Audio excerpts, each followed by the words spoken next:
Hi guys, my name is Nicola and I'm the founder of Propose PR and Propose PR Consultancy. Thank you so much for joining me today. So in today's video, I wanted to share with you some tips on how to run a small business whilst juggling a little child. So for those of you who don't know, I have a little girl called Sophia who's 3 years old, and since becoming a mum and still trying to run a very successful PR company, I have learned some top tips along the way which I wanted to share. I'm sure as she grows older and as her needs change, I will need some more tips. I will learn things along the way. But for now, based on where I am in my business, which is hugely profitable, I'm growing at a really nice pace. And obviously I have 2 full days out of the office with my daughter. So I wanted to share my tips on how I juggle it. By the way, I'm not saying, a disclaimer here, I'm not saying that I've got it all under control.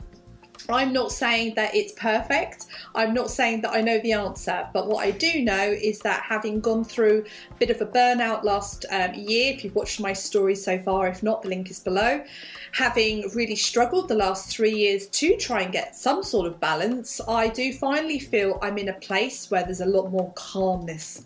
So some of my top tips: on a Sunday, I spend up to half an hour going through my diary, online diary. I have a Google Calendar, and what I do is I populate that diary for the week ahead with my working hours. So I look at, I'll go back a stage. What I do is I put in the things in the diary that I have to do, things that I cannot get out of, and my daughter's needs will always come first. So whether that's a nursery pickup, a nursery drop off, any appointments she has, any social events that she has, anything around my daughter, I put that in the calendar first. And then also anything to do in my personal life that I must do also goes in my calendar. And then anything in my business world that I have to do, whether that's an important meeting, whether it's a call with a client, whatever, that goes in the diary. So all the things that I really have to do, that I'm committed to doing, goes in the diary first. Then I put in things that I would like to do. And for me, I like to exercise daily if I can, for at least an hour a day. They're things that make me feel good. Exercise makes me feel really good and energized. So I put that in my diary next. And then I do like to treat myself once this week to a spa treatment where I can. So I put that in. And then of course there's time with family and friends at the weekend, and that all goes into my diary. Then what I do is I block out my time in the office for my clients, and I call that working in my business. So for me, working in my business are things that daily I have to do: answering emails, answering phone calls, strategy for my clients, working with my team, coming up with ideas, creativity, strategy, etc. That's working in my business for my clients. That all gets diary planned and allocated for the week ahead. And then I also allocate time for working myself on my own business. So that's my own business growth, my own business strategy, my own business development, things that I would like to achieve that week for my business, whether it's planning a forthcoming shoot, whether it's working behind the scenes on a new web redesign, whatever it is. And I put that in there. And then I color code everything. So social thing will get one color, work thing will get another color, family things will get another color. So I can clearly see before I go to bed on a Sunday night my forthcoming week.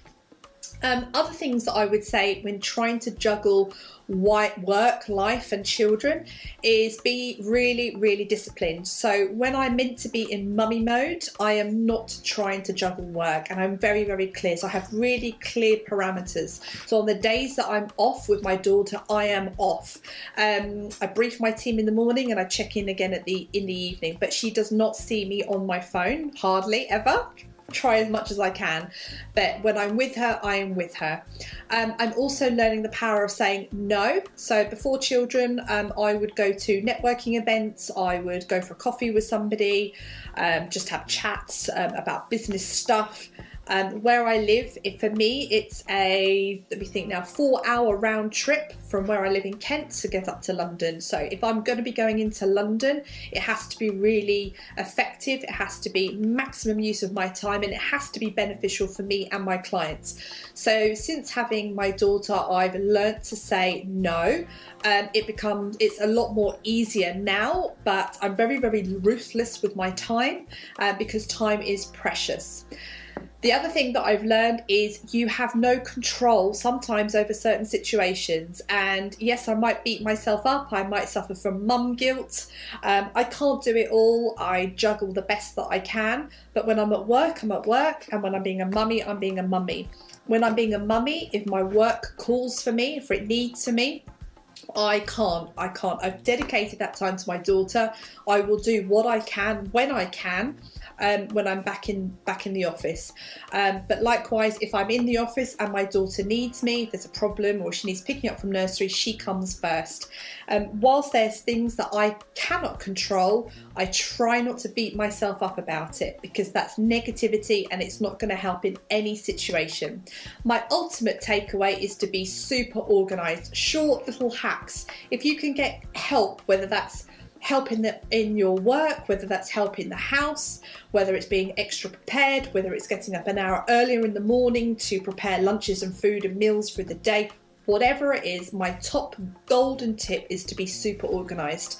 And I find that adding on the extra half an hour on a Sunday night, once I've got my diary planned for the week ahead, is thinking about all these little hacks and what I can do to save the odd 2-5 minutes throughout my week. I prep that on a Sunday night so that I've generated an extra 1 or 2 hours throughout my week where I can. So I hope that's been useful. If you have any work life hacks that you'd love to share, I'd love to hear from them. So please do leave your comments in the comment box below. I hope you've enjoyed this video. Thanks for tuning in. All the best. Bye for now.